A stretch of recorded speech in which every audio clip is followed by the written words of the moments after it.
sa baba.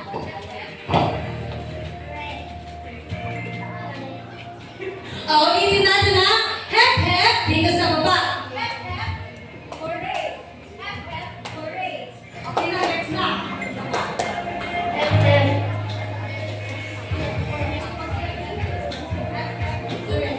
Mag-hooray ka.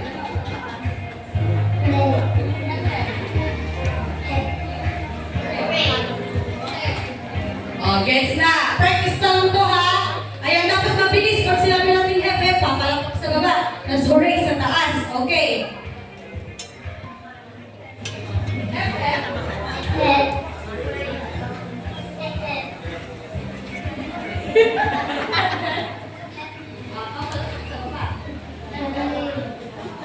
Alam niyo ba to? Ito na lang, para mas madali. Itatanong si ate, tapos kasagutin po natin. Kunwari, pabilisan, magbigay kayo ng pangalan